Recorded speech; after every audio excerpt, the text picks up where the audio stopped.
programme Ñetti Élections, comme son nom l'indique, c'est un programme qui visait les 3 élections. L'élection présidentielle qu'on va faire, l'élection législative qu'on a déjà réalisée et l'élection les élections locales. Donc, Ñetti en français, ça veut dire 3.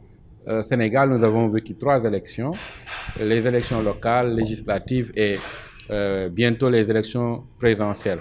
C'est ça qui nous a inspiré à dénommer ce programme Ñetti Élections, ça veut dire programme 3 élections. C'est aussi que ça.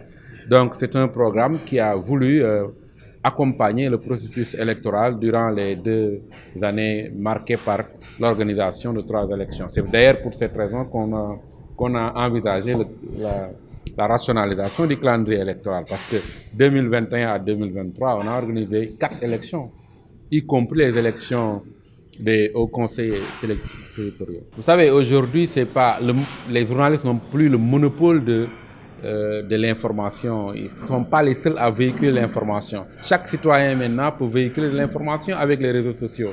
Chaque citoyen qui a son portable peut, avec son compte Facebook ou son compte TikTok, entre guillemets, véhiculer l'information.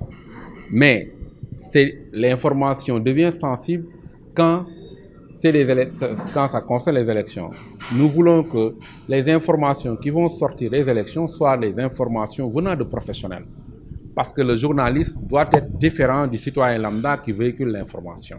Parce qu'il y a une exigence par rapport au code de déontologie qui vous concerne.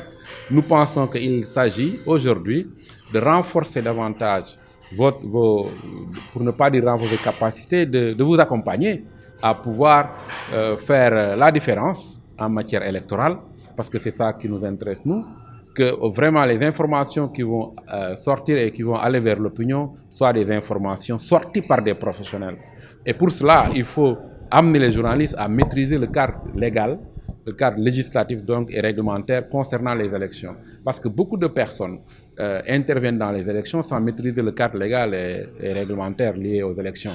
Et nous nous sommes dit, ce serait apporter notre contribution, une valeur ajoutée dans ce que font les journalistes en travaillant à les faire maîtriser davantage le code électoral et tous les codes connexes liés aux élections. Nous avons fait aujourd'hui une formation avec les journalistes de Rufisque. Nous allons en faire dans les autres communautés, dans le monde rural, parce que les élections concernent le milieu urbain, mais aussi le milieu rural. On va donc continuer. Ça, c'est juste une première formation, mais nous allons en faire une série partout où le besoin se fera sentir pour que les journalistes soient beaucoup mieux outillés à communiquer sur les élections. Ensuite, on terminera cette série de formations au niveau national avec la convention des reporters. Ce sera une très grande formation pour discuter avec les journalistes. Il ne s'agira pas de venir leur dire voilà ce qu'il faut faire. Il s'agira avec les journalistes de diagnostiquer un peu ce qui va, ce qui ne va pas, de capitaliser ce qui s'est passé ces dernières années en matière d'élection. Qu'est-ce qui a marché, qu'est-ce qui n'a pas marché, quels ont été les défis, les menaces, et ensemble travailler à avoir une vision claire sur comment nous allons nous comporter avec les journalistes pour avoir des élections libres, transparentes, mais surtout apaisées.